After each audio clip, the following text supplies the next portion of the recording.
Welcome to AMS on the Air. I'm Dakota Smith. I'm Jeff Rosenfeld. And I am Irene Sands. We're here to podcast all things weather, water, and climate. So what we found in the heat is if you drink a cold drink, you don't end up getting any colder. Our ability to physiologically adapt to the cold is much, much smaller than our ability to adapt to the heat.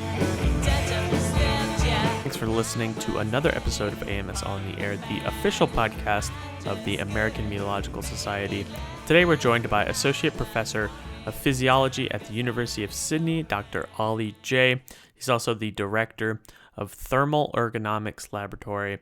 We talked with Ollie at AMS 2019 in Phoenix, where he gave a talk titled Using Physiological Evidence to Inform Extreme Heat Public Health Guidance. Irene, before we started recording, you actually were talking about something that you deal with in this realm that at work and at your station, and I realized we weren't recording, so I was wondering if you could rehash what you're talking about in terms of extreme heat and what you deal with that at your station. So in Central Florida, we've had pretty much a heat wave for 2 weeks back to back. We had a little break on the weekend because the rain ramped up, but going through records and trying to get in contact with, different peers in the National Weather Service, there's not really a criteria for a heat wave in Central Florida. Some parts of the U.S., I don't know, the Northeast is something like, 5 consecutive days with temperatures above normal by 5 degrees, or a certain heat index that you have to hit, like if there was a heat advisory in place or something like that. But in Central Florida, there's not actually a criteria for a heat wave. For me, words are really important. As scientist and social scientist in communications, it's important to define things correctly. So I found it really shocking that Central Florida did not have a formal definition for a heat wave. So I got together with my peers and sent a mass email to them, and I'm like, okay, this is what's going on. We need to come to an agreement on when we're going to call for a heat wave.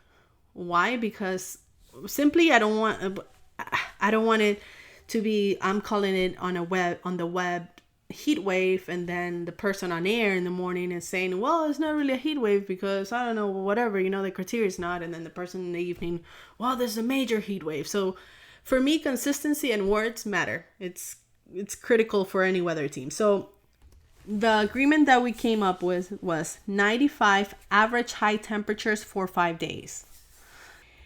If we're going to get one day that is 97, the other one 98, 197, 194, and 198, then we're going to fall below that 95 threshold. So right there, it kills our definition for heat wave. That's why we came up with the 95 average high temperature for 5 days. I like the way you came up with an average as opposed to a threshold that had to be met every day, because people experience it as a heat wave even if there's a slight break. And they conflate it as one heat wave, and they're dealing with it as one heat wave. So yeah, I like that. And they're different locations. I mean, here we're only accounting for one location, Central Florida, Orlando.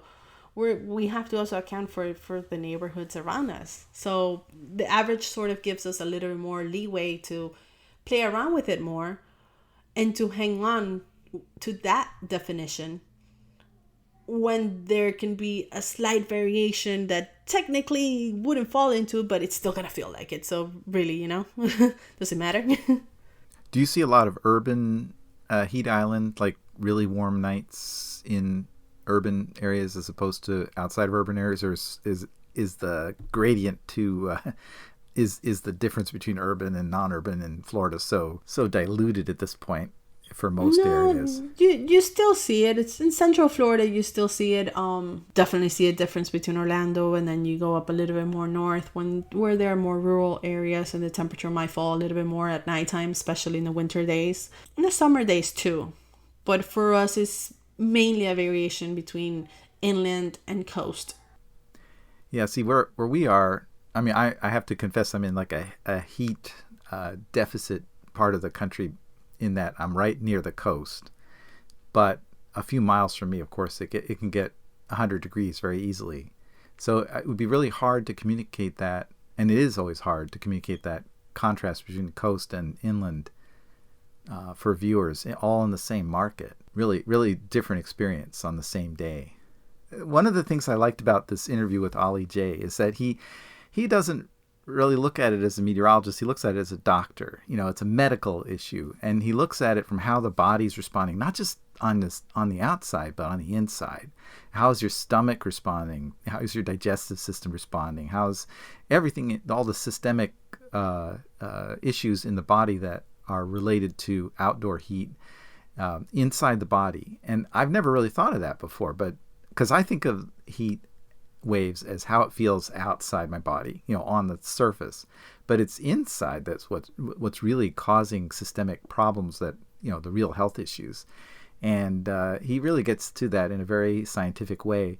So I'm kind of thinking, like, how do you integrate all of those different bodies, all those different experiences and problems in some sort of metric that works? Because it's heat, it's air quality, it's humidity, cloudiness, all of those things at once. And then everybody's different too. I guess your weight has a lot to do with it. Digesting food, your body's already overworking with the heat. You throw food in there, it's another component. Well, he really finds a way to get at that, which I've never seen before. I mean, I remember like some of the old studies on wind chill, for instance, where they stuck a jug of water out on the snow and measure, they measure the response of the jug of water because that's the best they could do to simulate a body. And he just seems to have gone so much beyond that. This was a field of research that I'd never been really exposed to before, and we did a handful of interviews at AMS 2019 in Phoenix. At least we did at least one more. And just the details that go into this just completely blew my mind. Like Irene was saying, everyone's body's different. You condition your body differently. Some people might wear a jacket inside when it's, 61 degrees. But to me, that would be perfect. Or to someone else that might be even warm. And there's a lot of research going on this, especially I think a good example right now is what's going on in Europe, particularly in France. So I guess that was last week. They had that pretty bad heat wave, and it's a killer. Heat is a killer, especially for younger people and older people. So I think that's probably one of the bigger reasons why it's a important topic and an important topic to study.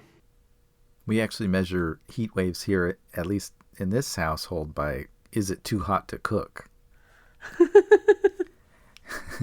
Because there are days when you can't even use the kitchen. It just gets so hot in that area of the house on certain days because there's just no relief, and the evening isn't cooling off fast enough. So it's dinner time, and we're just like, stay out of the kitchen. And you don't have AC? No, very few people have AC here. Yeah. I mean, in Central Florida, in Florida, and much of the Southeast, we do have AC, but then it hits our pockets. I mean, if you're running the AC, it takes a big toll on your electric bill. So you just get punched everywhere, Yeah, well, I think that's one of those reasons why weather and climate change tend to hit people who are on the margins economically already, because maybe you can't afford to turn on the air conditioning. Maybe you can't afford the heat. Maybe it's been turned off. These are all really serious conditions when you've got 90-degree evenings and you can't cool down. I have a little anecdote here. I used to not have AC the last 3 years. We didn't have AC, and I lived just north of Denver, Colorado. In the last 2 years out here were miserable. The summers were miserable. And then we just moved to a place with AC. And guess what? It has been a fairly cool beginning of the summer and definitely a cool spring. And so we were, all excited and like, oh, we're going to be so nice. It's going to be so nice inside. And it has been, but not because we have AC, just because the weather has cooperated. Okay, so let's get to our interview with Dr. Ollie Jay.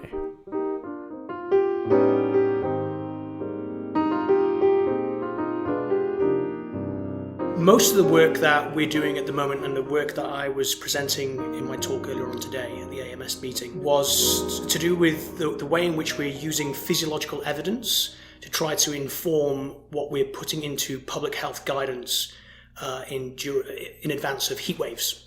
So one thing that I'm particularly interested in is the personal cooling strategies that we're recommending that people use to mitigate the physiological strain that develops during extreme heat exposure.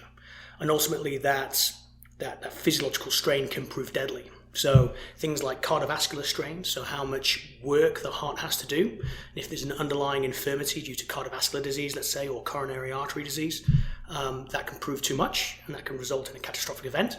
Or the development of heat stroke, or dehydration, and there's kind of a nexus between those three factors as well.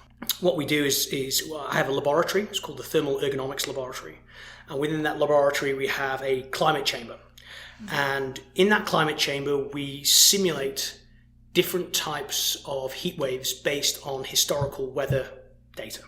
So, for example, we can replicate the conditions of the 1995 heat wave in Chicago, which was a very deadly heat wave.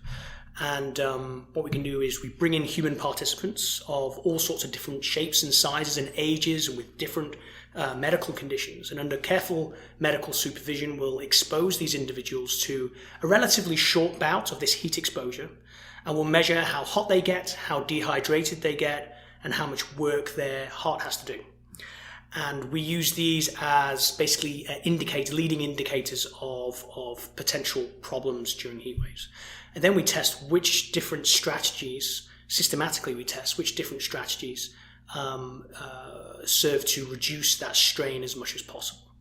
And then based on the ones that work the best, we can then make those recommendations to the public health organizations to then get it out to the community. And it may be very different depending on where one lives, what kind of individual scenario they find themselves in, what type of comorbidity they may have. So if they have coronary artery disease, for example, or if they're older individual, males versus females, leads back to the heart and so forth. And the cardiovascular kind of system. What we're doing in a nutshell. Are there other systems in the body that are heat or cold sensitive that you are also looking at? The two main ones that we focus on are the cardiovascular system and the thermoregulatory system. So by itself, people can, under certain circumstances, experience heat stroke, which is accompanied by cardiovascular strain, but it can be the heat stroke that is actually deadly. So to kind of give you a bit of information on what heat stroke, the pathophysiology of heat stroke, measure our core temperature would be around about that. There'll be maybe a little bit of difference variability between the three of us. And then we've got around about a 3 degrees Celsius buffer before we get to levels of core temperature that can be problematic from a health perspective. So once we reach a core temperature of 39.5 to 40 degrees Celsius, so if I convert that to Fahrenheit, that would be 104, I guess, or something like that. That's when we will start to have potential problems with heat exhaustion. The symptoms of heat exhaustion is people feel dizzy, they feel disoriented, they may feel nauseous, they may collapse or pass out. And then we've got another kind of 1 degree buffer before we start reaching levels of core temperature that can be very dangerous. And this is when the risk of heat stroke can be quite significant. So the pathophysiological mechanism of heat stroke is really down to the way in which we defend body temperature. So one of the main ways is that we try to redivert or redirect blood, as much blood as possible towards the periphery of the body. So we do that via a process called vasodilation, which is where the blood vessels in the skin open up really wide, and we start directing blood in large volumes, as much as 8 liters per minute, towards the skin surface to support heat dissipation at the skin surface. But that leaves very little blood to be directed down to the splanchnic region, so the area of the body that has the vital organs. And with that low blood flow comes low oxygen delivery. And when we start having this low oxygen delivery to areas of the gut, what some animal data has demonstrated by some other researchers is this low level of oxygen delivery, when coupled with high tissue temperatures, results in the gut, the gap junctions in the gut, they're normally quite tight, but they become looser. and then endotoxins from inside the gut start leaking out of the gut into the interstitial space, and that results in septic response or septic shock and multiple organ failure. So that can prove to be very deadly. In fact, it can be pretty irreversible. This doesn't sound like a very good adaptation. Like, could you do all this without opening up those gaps in the gut? Yeah, well, it's not an adaptation. It's a maladaptation, I guess. Yeah. So that's not a way in which so we do have physiological adaptations that enable us to cope better with heat stress. So this is a process called heat acclimation, or acclimatization if it's to a natural environment. Acclimation is to a synthetic environment, such as a climate chamber or something like this. So if we repeatedly expose people to a very hot environment, typically coupled with physical activity as well, we start seeing over the course of around about 10 days, we see these physiological adaptations. So body temperature will start a little lower, so you've got more room before you get to those critical absolute temperatures. Our maximum sweat rates become much higher, so we are able to lose more heat via evaporation under certain conditions. Is that like just the pores are more flexible, or what is that? Yeah, okay, so that's a good question. So what happens? There's a peripheral adaptation and a central adaptation. So our heat loss mechanisms, our physiological heat loss mechanisms, is controlled by an area of the brain called the hypothalamus, and there are certain adjustments within the hypothalamus that result in us sweating earlier. So if I'll start exercise, I'm more exposed to a hot environment. If I'm heat acclimated, I'll start sweating really quickly. Whereas if I'm non-heat acclimated, I'll start sweating, but it won't happen for a while. But does that mean the heat acclimated person would lose more water generally? That's right, absolutely. Would need to drink more? That's right, exactly. So under certain conditions, it gets quite complicated. So under certain conditions, heat acclimation isn't as beneficial as it is under other conditions. So if you're in a warm, humid environment where that extra sweat can't evaporate, then it allows us to. So what we've shown in some recent studies that we've done in my lab is, and other people have indicated this as well, is that you are better able to utilize all of your surface area with sweat. So this is something called skin wettedness. So when we're not heat acclimated, we can only during maximum sweating, we can only saturate around 85% of our surface area. But when we're fully acclimated, we can pretty much physiologically wet all of our surface area with sweat. So that is beneficial, but it comes at a cost of producing a lot more sweat.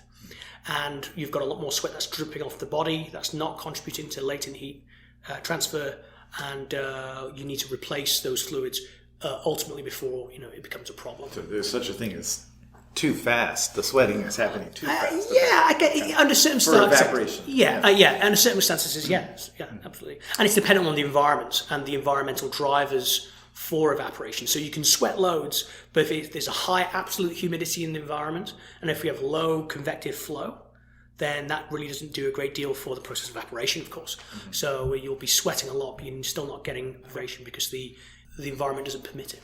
Does it also depend on age and other factors? You mentioned morbidity factors. Yes. Is that the right word? Comorbidities. Yeah. As if someone else gets to die with me, comorbidity. Yeah, that's right. Yeah. Why not share? So what are some of the other factors? So age is a good one because it's a simple one to describe. So as we progressively age, our ability to sweat starts to go down. The amount of sweat that freely appears on the skin surface becomes progressively less. And it's not too much of a problem until you get to the age of around about 55, 60. Then you kind of get into that 60 plus age range, and then sweating capacity really drops off a cliff a bit. That's down to the way in which you get atrophy of certain things like muscle and things like that. The same thing happens to our sweat glands. So our sweat glands become less sensitive to the neurotransmitter that we use to initiate sweating. It's called acetylcholine. So it's also a neural issue, not just the muscle. Yes, well, it's not necessarily so the neural outflow could be quite similar, but the amount of release of the neurotransmitter is a little less for a given nerve outflow. So since it's a neurotransmitter issue, does that mean that let's say I'm an active tennis player and I'm 60, 65 years old, I keep it really fit and I'm used to sweating a ton. Does that help prolong your ability Absolutely. to sweat? Yeah, so it's well demonstrated that physically active older individuals maintain their thermoregulatory capacity at a much higher level, or we see a much slower decrement in the age-related decrements in sweating when people remain physically active.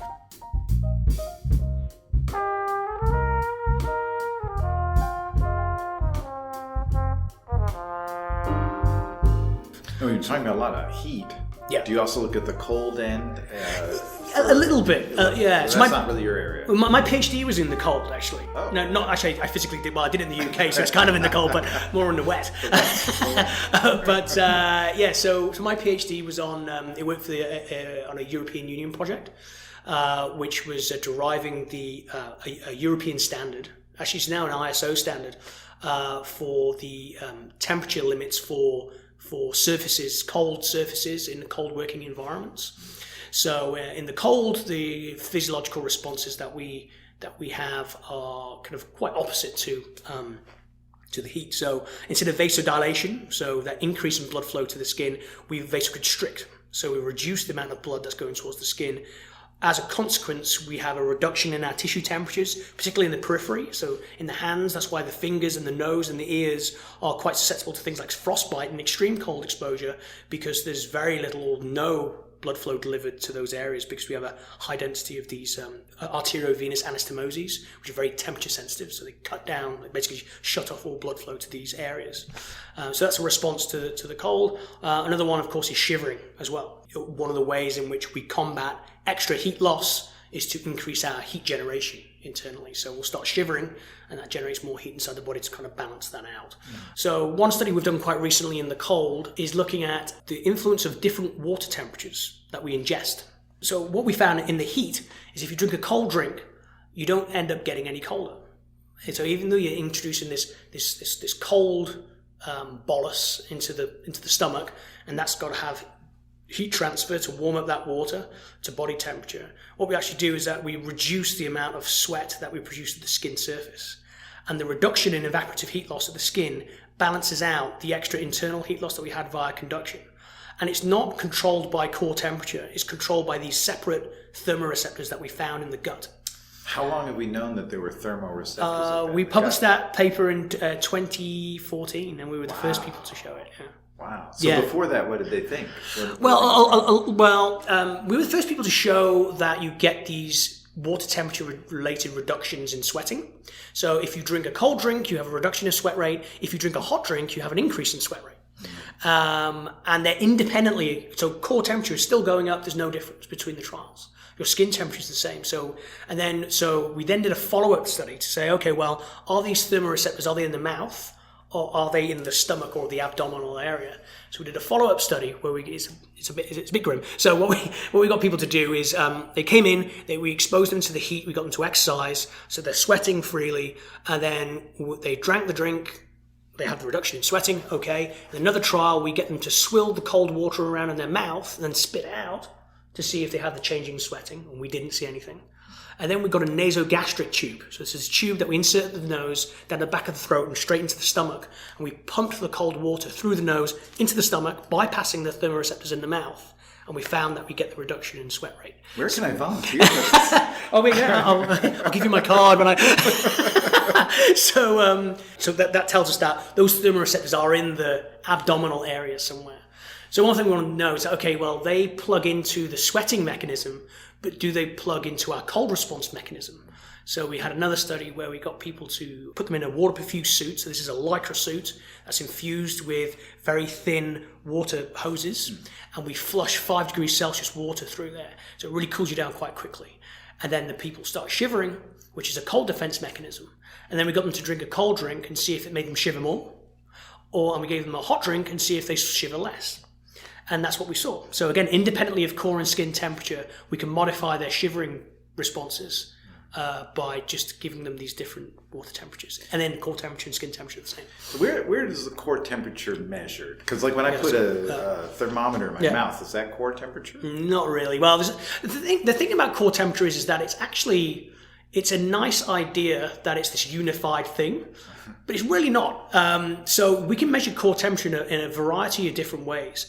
And the method with which we use to measure core temperature is really dependent on the question at hand.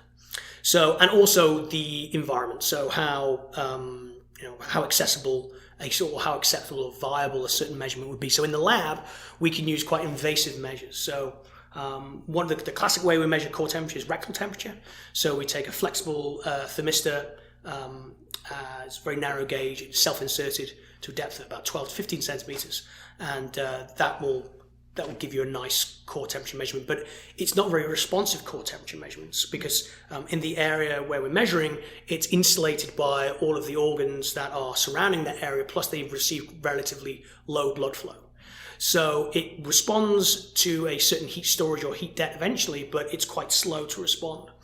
If we are interested in the way in which we're controlling our thermoregulatory responses, we measure core temperature using an esophageal probe, which is quite similar to that nasogastric tube I described, where we take a thin, flexible sensor and then insert it up the nostril, down the back of the nose. Then we get people to take a couple of gulps of water to open up the esophagus. We fire it down there, and then it sits at the level of about T4, T5, so the area bound by the left ventricle, and that will give us mixed blood temperature, and just sitting in your esophagus. So you can breathe no problem, you can drink, you can, but if you drink, then it obviously gives you an artifact in our measurement because you're altering the temperature of the... I assume you don't give them a cigarette to see it. Yeah, no, that's an interesting idea.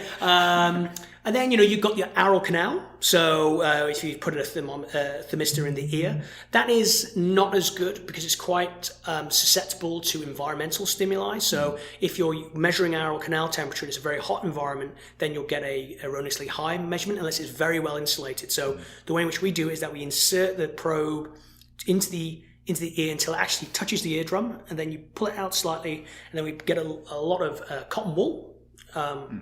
And then you insulate it around the ear, and then we get into wear ear defenders on top of that, so it's completely insulated. But that is still not as good as esophageal or rectal temperature. Well, one thing I didn't mention, though, is that's a relatively new development, maybe in the last 10 years, maybe longer than that, but is a wireless technology. So now there's a small pill that you can get your participants to take, which is a little thermistor inside. So you take the pill, you swallow it, and you give it about 3 or 4 hours for it to exit the stomach, and then it gets into the gut, and then the whole time it's sending out a radio telemetric signal, and you could pick it up with this device, and it will tell you how hot the tissue temperature is where that pill is. The only trouble is that you don't know exactly where it is. It's a little bit like dropsons for doctors. Right, okay, fair enough. Yeah, and so it's in the stomach because we get people to drink water, and if it goes down, so you get them to drink cold water, and if it goes down, then it's still in the stomach. If you don't get any signal, it means it's gone. It's in the toilet probably, or it's part of the sewage system. And then, usually you get the signal, and it's not susceptible to water temperature ingestion. Then it's in there somewhere. So does this mean that I could drink a hot cup of tea on a cold day? On a hot day? Yeah, you could. Yeah. Or that I should drink it hot. Okay, right. So I'll tell you. Because in some countries, right, that's much more common than so others. I'll describe to you the second half of one of the studies I was referring to earlier on, where we were testing cold water ingestion. We also had a trial where we tested hot water ingestion as well. So we got people to drink 50 degrees Celsius water when they're exercising this hot environment. And what we found is that it increases sweat rate independently of core and skin temperature. And it actually increases it at a rate disproportionately greater than the small amount of heat that you're adding to the body by the fact that you're ingesting a hot water. So as long as that extra sweat can evaporate, which is dependent on the environmental conditions, so provided that it's dry and windy, then you actually would store less heat inside the body with a hot drink than you will with a cold drink. However, it wasn't a big enough difference to alter how hot you ultimately got. And so what we can say is that theoretically, yes, a hot drink would be more beneficial. But what we're more comfortable saying is the important finding is that a cold drink doesn't cool you down. So that's what most people prefer to do on a hot day, because there's no doubt that drinking a cold drink is more pleasant when you're hot than drinking a hot drink. But that perception of coolness shouldn't necessarily be conflated with a cooler body. Yeah. So you feel cooler, but you're actually not cooler. And that's a kind of maybe an important thing to keep in mind when we're looking at trying to ensure that people are reducing the risk of heat-related problems during extreme heat events.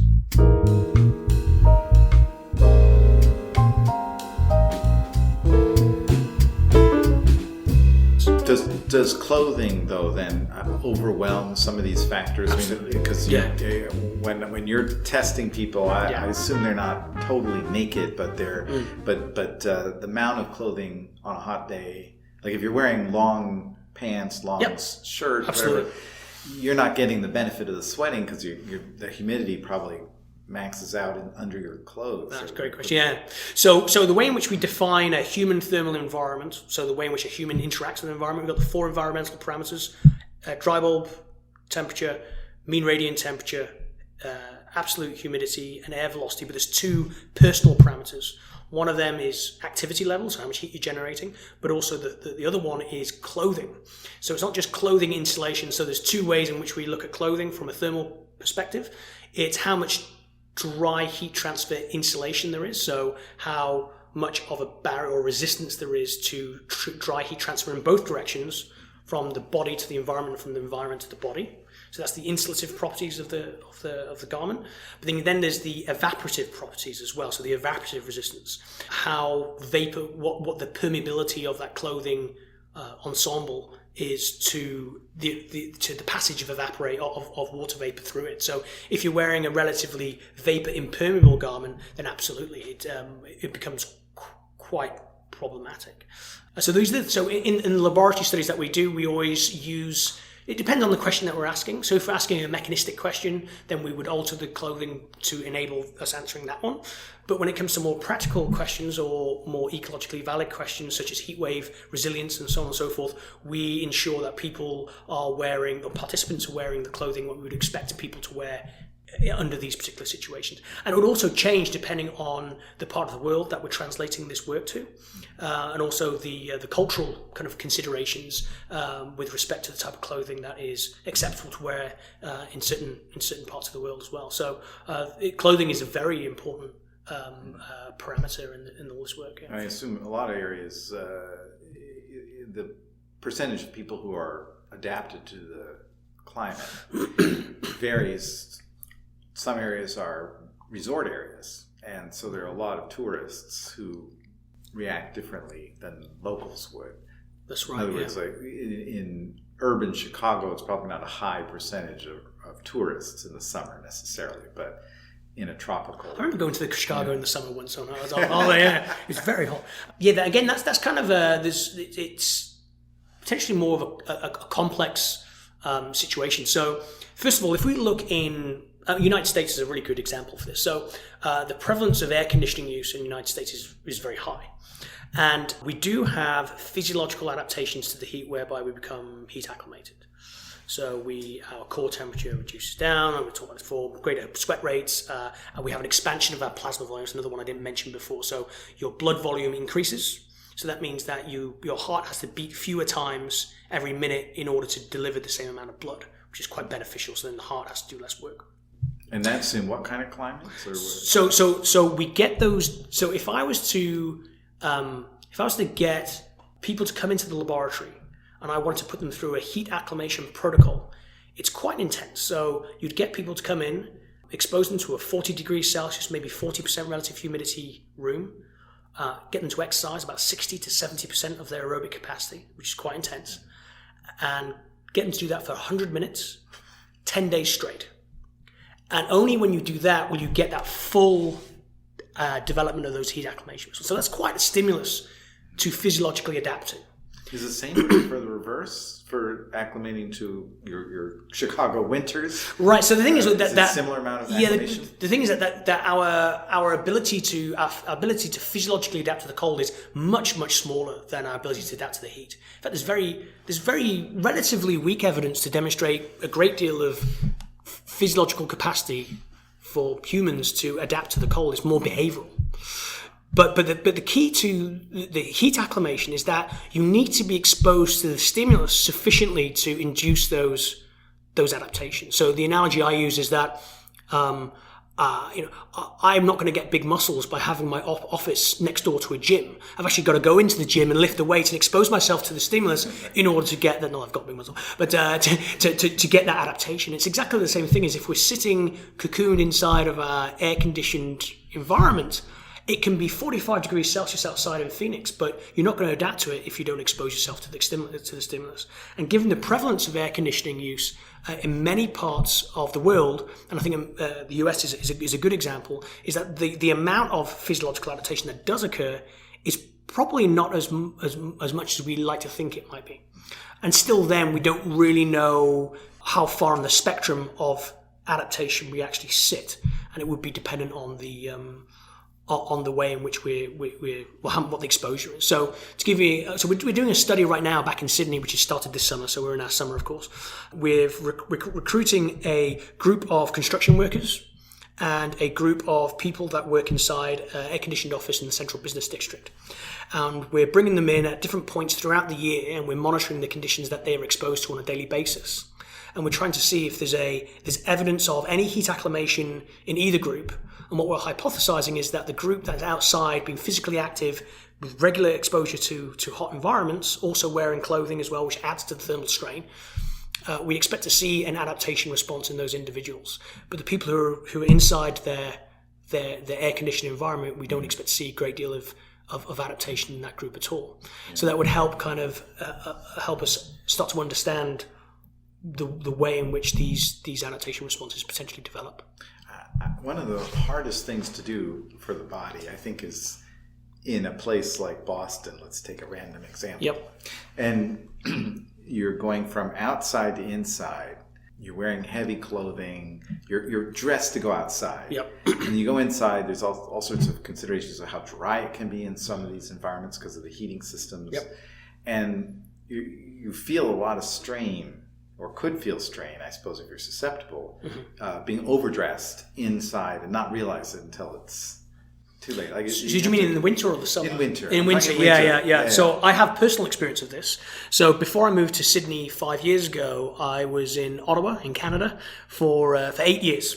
And you're probably familiar with that part of Ontario, maybe, the type of winters that we have there. So very cold. So minus 30 degrees Celsius is not uncommon in the depth of winter, about this time of the year.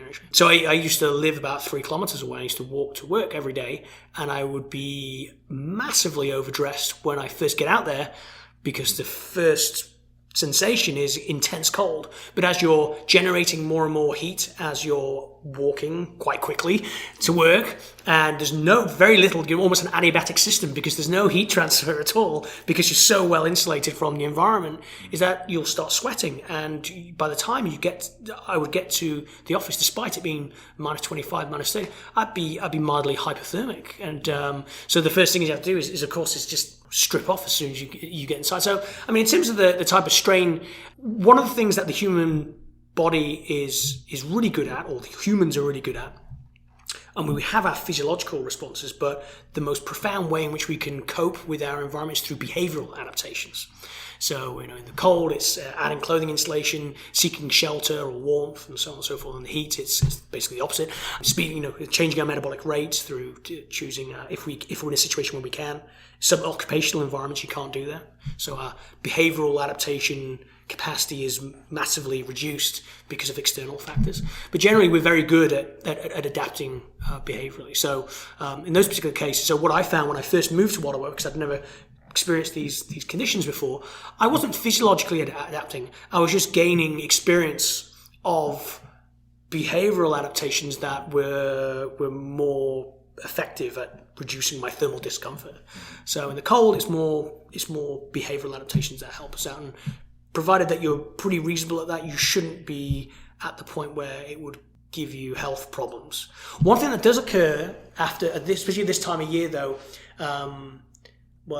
there's 2 times of the year, I think, where there's a spike in cardiac deaths in Canada. One is the first wet snowfall of the year, where there's a lot of heavy snow that will fall down. People are shoveling, and so you heard this one, and that's some really interesting work that some groups have done on that actually, and that gives rise to cardiac problems and events. And the other one is after Christmas, where people are feeling kind of guilty about their maybe a bit of gluttony over the festive period, and they join a gym, and then they hit it hard first time, and then they don't have the adaptive capacity to cope with it, and then we're generally pretty good at behaviorally adapting to the point. So you mentioned though there's some circumstances where you can't adapt, and I was thinking of wildfire fighters. Yeah. California in recent years, a lot of these fires have been under extreme heat conditions. And they're wearing clothing that doesn't look to me to be very conducive to evaporative transfer. No, but it's conducive to preventing radiative heat gain from the fire. True. Yeah. However, if you're already dealing with 100-degree heat, let's forget the 2,000-degree heat of fire. Minor detail.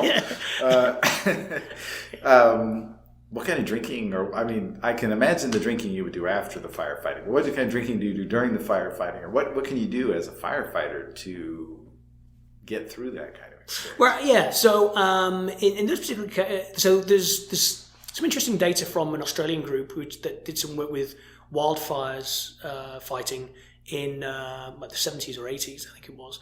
And one of the processes was raking an area, I suppose, to reduce the amount of I actually don't know the technical reasons why they do the raking, so I won't profess to have any knowledge about that. But what they found is that any activity that involved elevated metabolic rate, behaviorally, these people slowed down. So they would slow down in terms of the metabolic rate or the metabolic heat production that they're generating. But under extreme conditions, that's not an option. I mean, the human body can sweat maximally if you're heat acclimated 2.5 liters per hour. So you start running into trouble when you are dehydrated by about 3 to 4% of your total body mass. So if you're 70 kilos, make the math relatively simple. So, a 2.1 liters per hour would be 3%. So you probably got about an hour before you start getting into levels of dehydration that could become problematic from the perspective of really increasing the amount of work that your heart has to do, and also mitigating your thermoregulated capacity as well. So I don't know what their work environment is like, but if you're out there, you're active, you're very hot. Yeah. You should be drinking 2 liters an hour to make up for that? Yeah, but is that impossible? Yeah, it would be impossible, yeah. Certainly from an absorption perspective as well. So you'd be drinking 2 liters per hour, but you'd be peeing out probably half of it. What we know is that under scenarios where people have pretty much readily available fluids, which is not necessarily the case when you're trying to fight a fire, presumably, is that you'd rehydrate at around about 40%. So you only choose to drink 40% of your sweat losses. So you start becoming progressively dehydrated despite the fact that you're drinking water. So one of the things that we can do to mitigate thermal strain is actually cold water or ice slurry ingestion. So what's that? So an ice slurry, it's like a slushy, right? So it's a mixture of water and ice, which is crushed up, and you drink that. And you have the internal heat transfer inside the stomach, and the ice, because that goes through a phase change, so you got latent heat fusion of the ice. That means even more heat energy transfer to warm that whole kind of bolus up to body temperature. Now, the good thing about that, in a situation where you're in an encapsulated environment, kind of wearing this protective garment that you're describing, is that you may have a reduction in your sweat rate, but it doesn't matter because that sweat can't evaporate anyway. So you actually end up cooling down under these situations with these cold fluid ingestion. Plus, it reduces the rate at which you're dehydrated theoretically. Yeah. So that is a reasonable kind of solution to those situations. There's been some work with urban firefighters that have been looking at that, and there's a few other papers actually that in people in the military as well.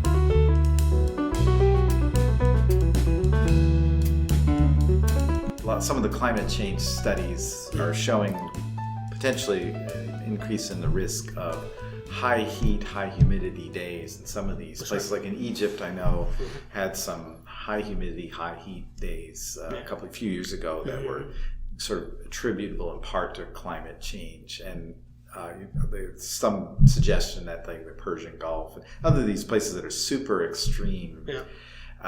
When you get into a really extreme environment like that, high heat, high humidity, is it then down to pouring water on your head basically, or? Well, the trouble is that not even that, because it wouldn't work very well. So because of the high humidity, there's no drive for evaporation. So there are some modeling studies, which are relatively simplistic modeling studies from a physiological perspective, where they have they basically modeled future climate change scenarios with different emission outputs, and found that certain parts, particularly in the Middle East, are actually going to be uninhabitable by the year 2100 or something like this. Okay. And that's based on a metric that's called just the natural wet bulb temperature. So they say when natural wet bulb temperature reaches 35 degrees Celsius, which is 100% relative humidity at 35 degrees Celsius, then you die. And that's true. But what we argue, and we're talking about maybe doing a physiological modeling study that looks at this in more depth. In fact, that model completely underestimates the risk.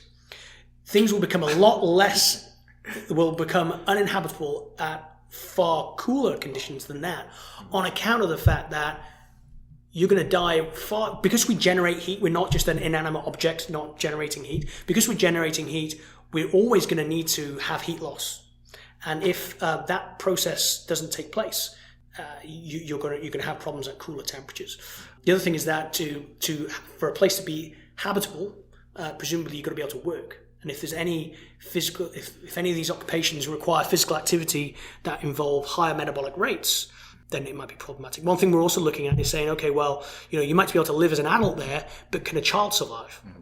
So you can't, it might be one of these situations where you can't actually, it's not survival because you can have babies there, but they can't survive. So basically, the Persian Gulf will become a colony for retired theoretical cosmologists. Yeah, maybe. Yeah. Who can afford air conditioning?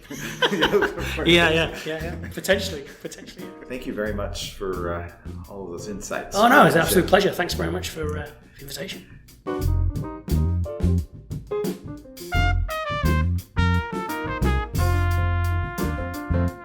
We want to thank you for listening to this episode of AMS on the Air, and just subscribe to us. So you can subscribe so you can get an alert right there whenever a new episode is released, and you can also join us on social media. Yeah, we're on social media. I know you're on social media, so we're on social media as well.